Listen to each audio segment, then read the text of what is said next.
Mga kaibigan, dito po tayo sa entrada papasok sa Barangay Wakat, Fishport ng Barobo.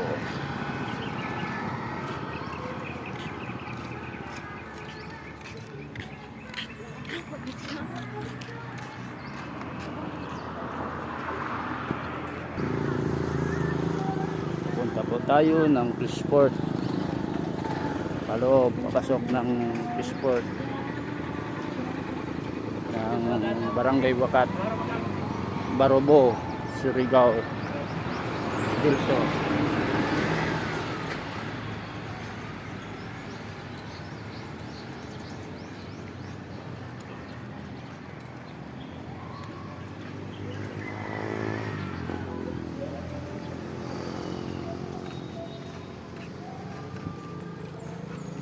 So, kanina umaga ay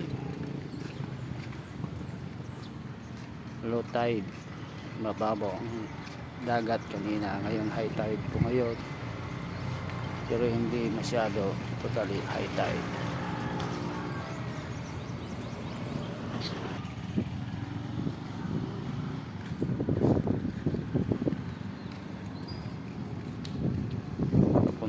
Dito na po tayo sa loob ng Fishport. Papunta tayo sa pinakadulo.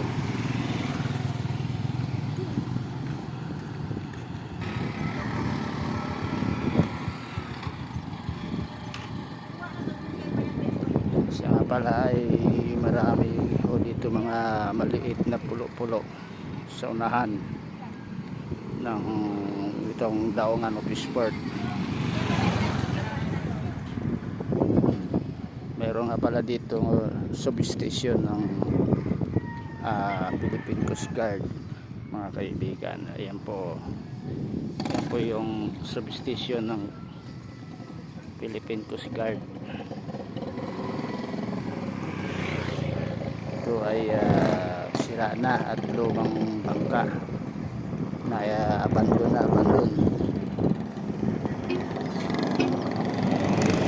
Siguro marami nang kinita may-ari nito at pinabayaan na lang dahil sa kalumaan. Pangalawa, nakita ko po hindi po fiber. Ang mga bangka ngayon gawang fiber na. Meron po ditong bao-bao. So ito po yung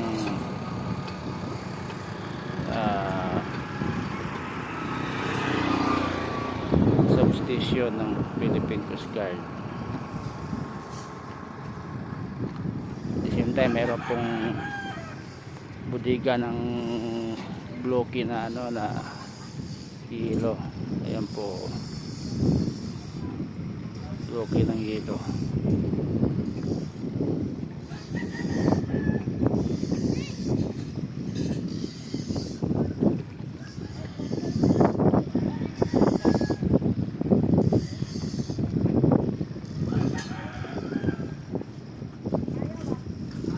Kanina umaga ay low tide, mababa ang dagat. Ngayon medyo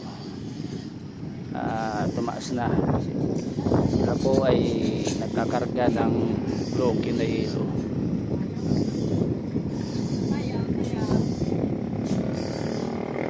Bangka sila ipapalaot.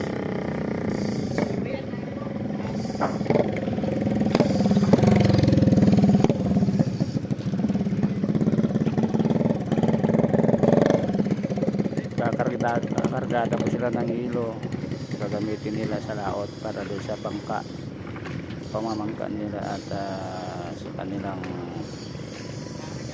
pangingisda.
Yan nga pala mga kaibigan ay mga biskid po yan. Yung mga parang may bahay-bahay kubo sa dagat.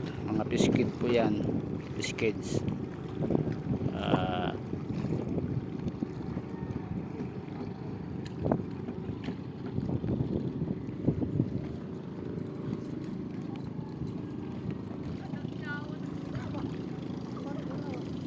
Yan po sa unahan, mga biskid po yan. Kumbaga santuary ng bawat nais gustong mag-alaga ng buhay na yung mga isda na gusto nila palakihin mula nang maliit pa.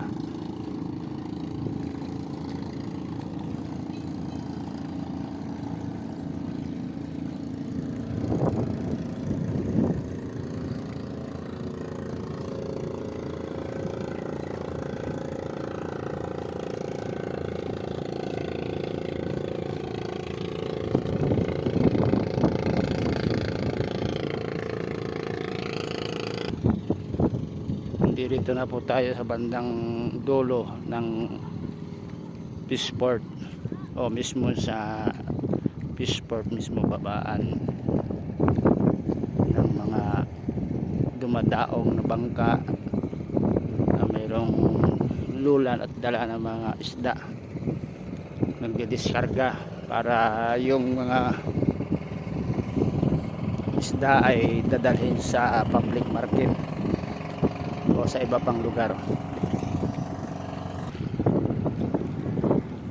Dito po tayo sa Fishport ng Barangay Wakat, Barobo, Surigao del Sur.